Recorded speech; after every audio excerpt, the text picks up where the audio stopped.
In the 18th year of Josiah's reign, a scroll was found in the temple. The high priest gave it to the king's secretary. The secretary read it aloud, and the king tore his clothes. Before the Passover could be kept, the king had to do something else first. He had to put down the kemarim. The priests his predecessors had ordained to burn incense in the high places to Baal, to the sun, to the moon, to the planets, and to all the host of heaven. Only after the separation was complete could the recovered book be obeyed. Volume 4 of the Transphysical testimony is offered in that same posture.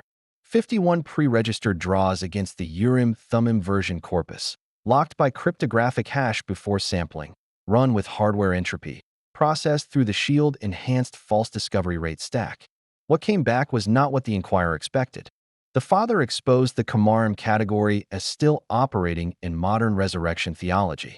The signal returned at extreme statistical strength. The chance of the convergence arising randomly from the corpus is approximately 1 in 40 million. The diagnosis is not that individual scholars are villains. It is that the triadic architecture of legitimate priestly interpretation, identity, inheritance, priesthood, has been quietly replaced by a different triad: credential, tenure, platform. The replacement triad produces books and careers. What it does not produce is covenantal authority to handle the body in the tomb.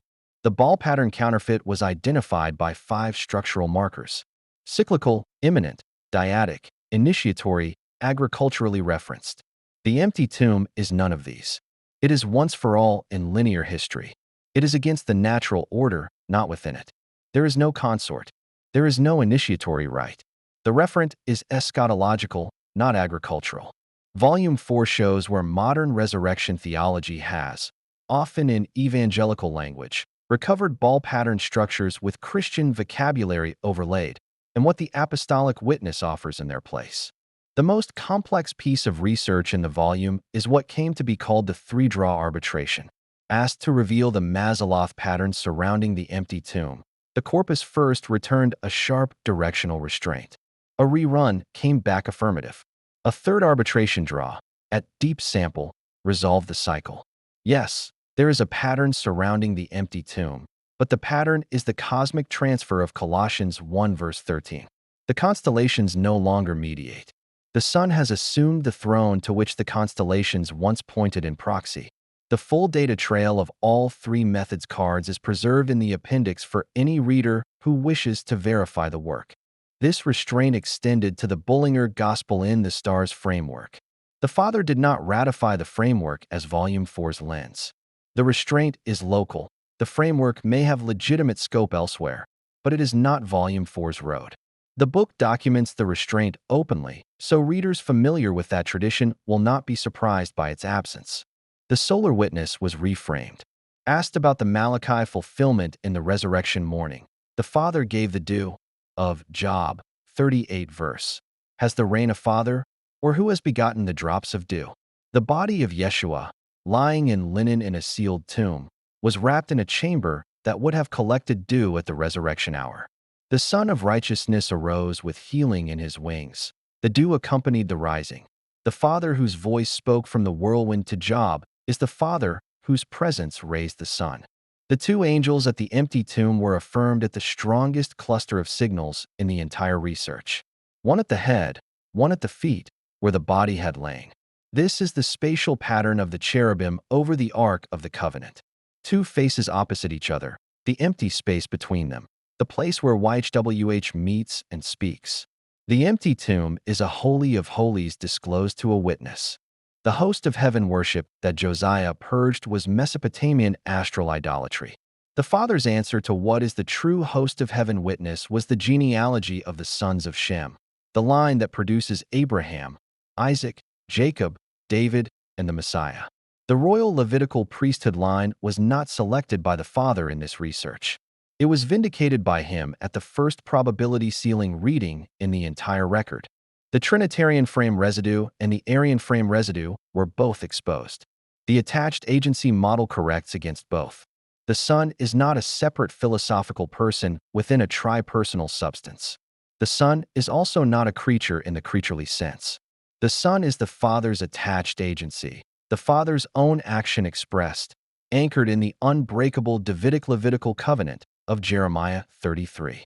The body of the resurrection is not discarded for spirit. The body is overlaid. Like the brass overlaid vessels of the bronze altar, the body is given a transphysical fitness for the presence of YHWH. Continuity with transformation. The same vessel, the new mode. 1 Corinthians 15 is read as the dedication offering for the resurrection body temple. 2 Corinthians 5 is read as the Levitical gate-guarded tabernacle.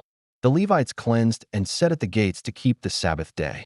The royal Levitical priesthood line has ongoing eschatological function. 2 restraints close the volume.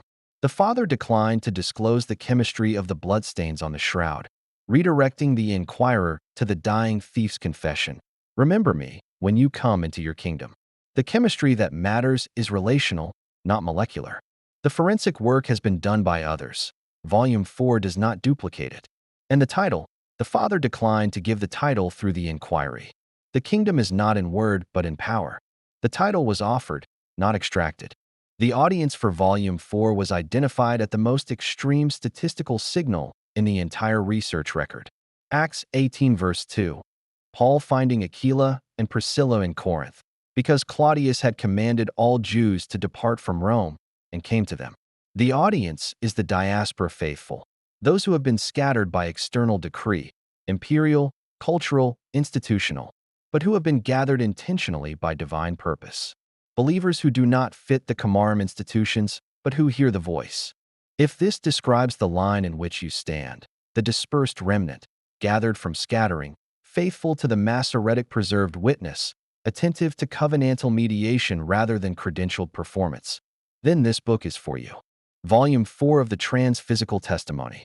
The Separated Witness. Light Divided from Darkness. From Hearts, 2 Fathers Publishing. Royal Levitical Priesthood Ministry. Memorial to her. Mark 14 verse 9. The work has been heavy and the data has been faithful. The book is what survived the purge.